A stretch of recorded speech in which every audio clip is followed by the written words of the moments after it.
नमस्कार, मैं डॉक्टर राकेश पाठक। मुगल शहंशाह औरंगजेब आलमगीर का मुद्दा आरएसएस और बीजेपी पर भारी पड़ता जा रहा है। यही वजह है कि एक महीने तक बवाल काटने के बाद अब संघ और बीजेपी इस मुद्दे से पल्ला छुड़ाना चाहते हैं। अब संघ और बीजेपी ने कहा है कि औरंगजेब का मुद्दा गैर जरूरी है, अनावश्यक है। यहां तक कि संघ के एक बड़े पदाधिकारी की जुबानी यह भी कहलवा दिया गया है कि जिसकी मर्जी हो वो औरंगजेब की कब्र पर जा सकता है। और दूसरी तरफ जो देवेंद्र फडणवीस महाराष्ट्र के मुख्यमंत्री औरंगजेब की कब्र को उखाड़ने की, उसे खोदने की, उसे हटाने की बातें कर रहे थे, अब वे हिफाजत की जिम्मेदारी ले रहे हैं। अब देवेंद्र फडणवीस कह रहे हैं कि उस कब्र की रक्षा करना सरकार की जिम्मेदारी है। आइए एक बार फिर पूरी क्रोनोलॉजी समझ लीजिए।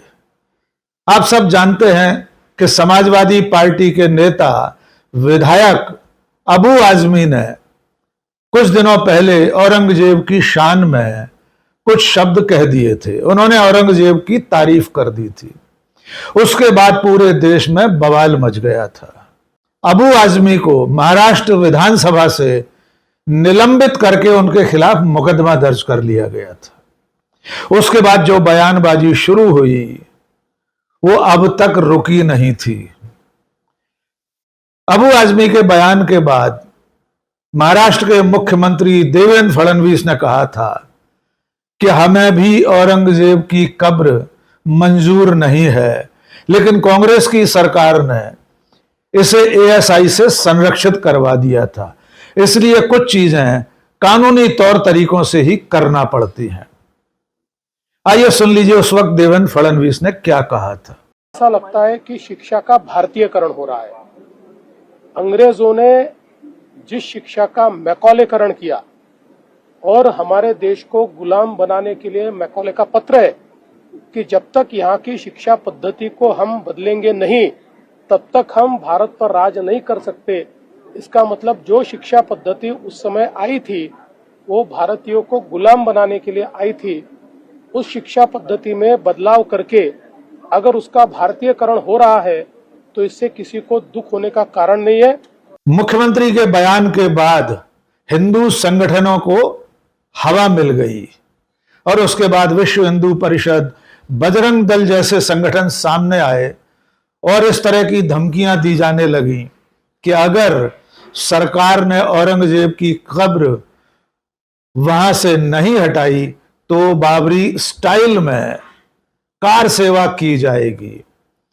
इसका मतलब साफ था कि जिस तरह कार सेवा के नाम पर अयोध्या में बाबरी मस्जिद को ढहाया गया था, उसी तरह से हिंदू संगठन खुलदाबाद में औरंगजेब की कब्र को नेस्तनाबूद कर देंगे और यह सब किया जाएगा कार सेवा के नाम पर। मुद्दा आगे बढ़ता रहा। 17 मार्च को नागपुर में औरंगजेब के नाम पर दंगा हुआ। उस वक्त हिंदू मुस्लिम समुदाय आमने सामने आ गए, भारी हिंसा हुई, आगजनी हुई, पथराव हुआ। कई लोगों के खिलाफ मुकदमे दर्ज हुए, दोनों तरफ से लोगों की गिरफ्तारियां हुई। वो नागपुर शहर जहां से महाराष्ट्र के मुख्यमंत्री देवेंद्र फडणवीस खुद आते हैं, वो नागपुर शहर जहां से केंद्रीय मंत्री नितिन गडकरी आते हैं, वो नागपुर शहर जहां पिछले 100 साल से कोई दंगा नहीं हुआ था, उस शहर में औरंगजेब के नाम पर दंगा हो गया। हिंदू संगठन लगातार इस तरह की बयानबाजी करते चले आ रहे हैं। पूरे देश में औरंगजेब के नाम पर बवाल छिड़ा हुआ था, लेकिन इस बीच में एक ऐसा मौका आया जब संघ ने संकेत दिया कि अब वो औरंगजेब के मुद्दे को आगे नहीं चलाना चाहता। वो मौका था बेंगलुरु में संघ की प्रतिनिधि सभा की बैठक के बाद संघ के प्रचार प्रसार प्रमुख सुनील आंबेकर का बयान। उन्होंने साफ कहा कि इस वक्त औरंगजेब का मुद्दा औरंगजेब प्रासंगिक नहीं है।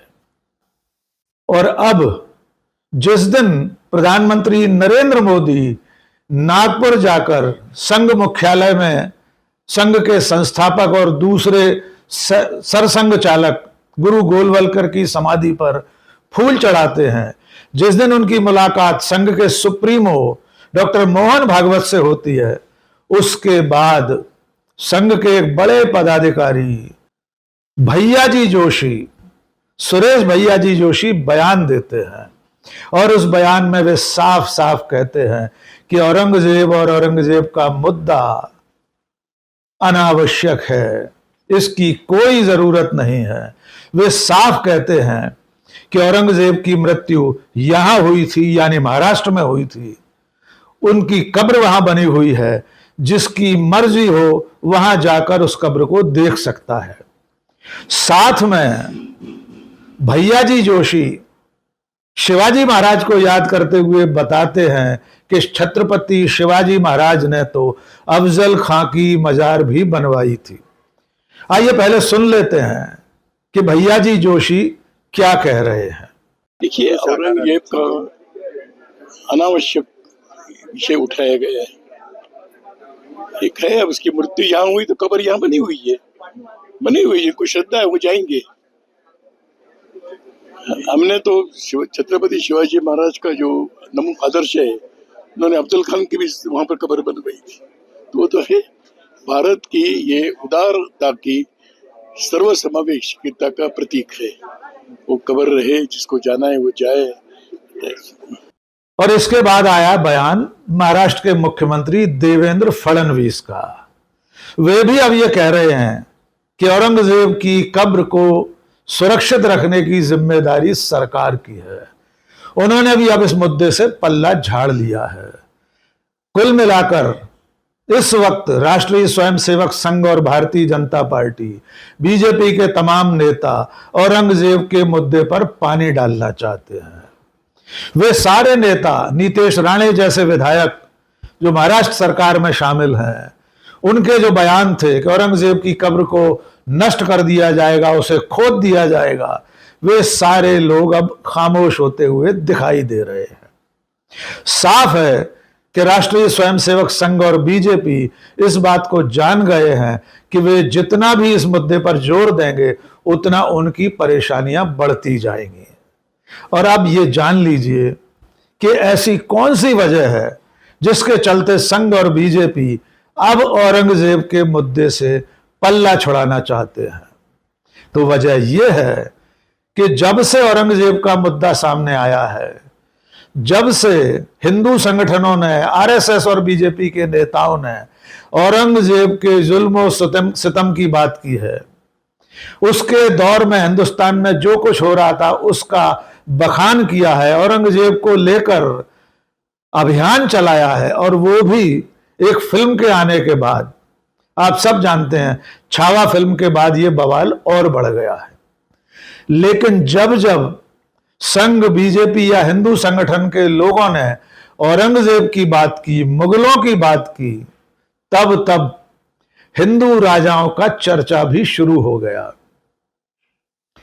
जब भी औरंगजेब की बात चली तो इतिहासकारों ने, इतिहासविदों ने, स्वतंत्र चेता लोगों ने ये तथ्य सामने रख दिए कि मुगल काल में राजपूत और मराठे भी बहुत बड़ी संख्या में मुगलों के साथ थे।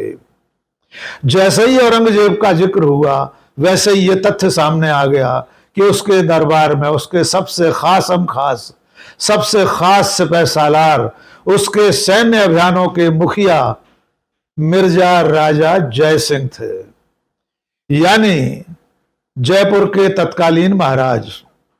वैसे ही चर्चा सामने आई कि अकबर के दरबार में राजा मान सिंह थे। वैसे ही इतिहासकारों ने बताया कि औरंगजेब के दरबार में सबसे ज्यादा हिंदू राजा दरबारी थे।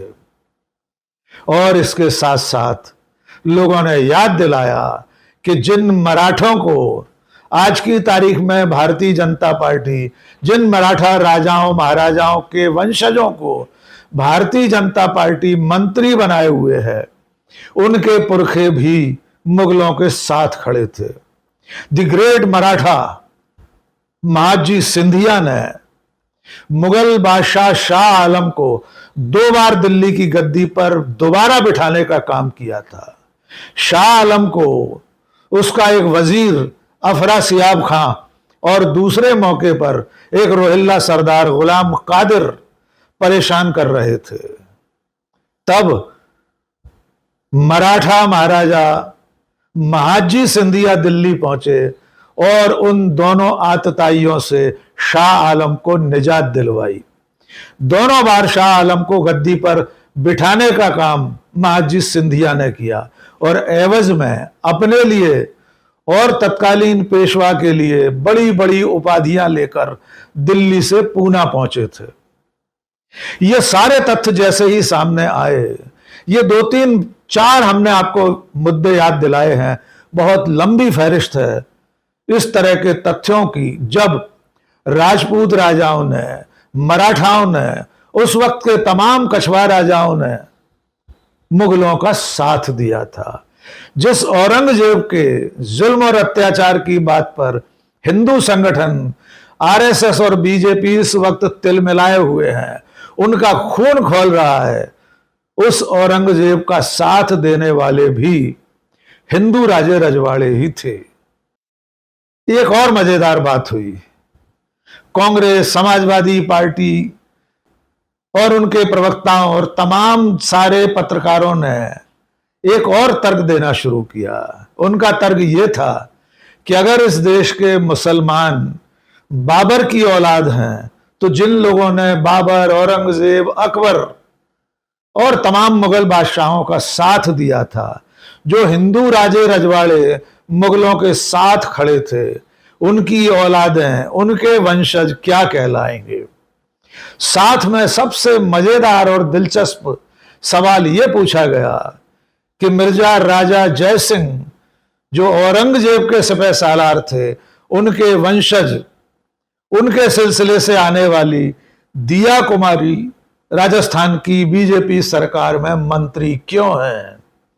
सवाल पूछा जाने लगा, जो महादजी सिंधिया मुगलों के साथ खड़े थे, उनके वंशज ज्योतिरादित्य सिंधिया मोदी की सरकार में मंत्री कैसे बने हुए हैं। यही वजह है कि अब इन तमाम सवालों से घिरने के बाद आरएसएस और बीजेपी औरंगजेब के मुद्दे से पीछे हटना चाहती है। अब वो बैकफुट पर जा रही है।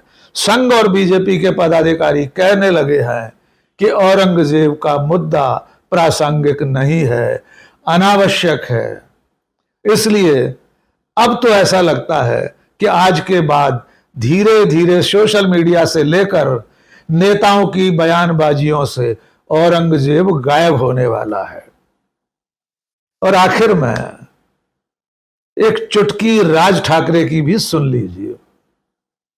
आप सब जानते हैं कि राज ठाकरे अपने बेबाक बोल के लिए जाने जाते हैं। राज ठाकरे ने गुड़ी पड़वा के मौके पर मुंबई के शिवाजी पार्क में एक कार्यक्रम में जो कुछ कहा, वो भी औरंगजेब के खिलाफ अभियान चलाने वालों के लिए आईने का काम कर रहा है। राज ठाकरे ने कहा कि ऐसे हिंदू किसी काम के नहीं हैं जो एक फिल्म देखकर जागे हैं। राज ठाकरे का कहना है कि जिन लोगों के लिए विकी कौशल संभाजी महाराज हैं और अक्षय खन्ना औरंगजेब, ऐसे लोग किसी काम के नहीं हैं। इनका इतिहास ज्ञान व्हाट्सएप से आने वाला है। आखिर में संक्षेप में एक बार फिर समझ लीजिए कि आरएसएस और बीजेपी औरंगजेब के मुद्दे से सिर्फ इसलिए पीछे हट रहे हैं, सिर्फ इसलिए पल्ला झाड़ रहे हैं क्योंकि 1 महीने के भीतर औरंगजेब के बहाने हिंदू राजे रजवाड़ों, राजपूत, कछवाहा, मराठों, जाटों और तमाम राजाओं का इतिहास भी खुलकर सामने आ गया है। और उसके साथ साथ ये सवाल आकर खड़ा हो गया है कि इन हिंदू राजाओं के वंशज बीजेपी की सरकारों में मंत्री, उप मुख्यमंत्री कैसे बने बैठे हैं। इसलिए अब घबराकर आरएसएस और बीजेपी औरंगजेब से मुंह चुरा रहे हैं। आज के इस वीडियो में बस इतना ही। बहुत बहुत शुक्रिया। जय हिंद।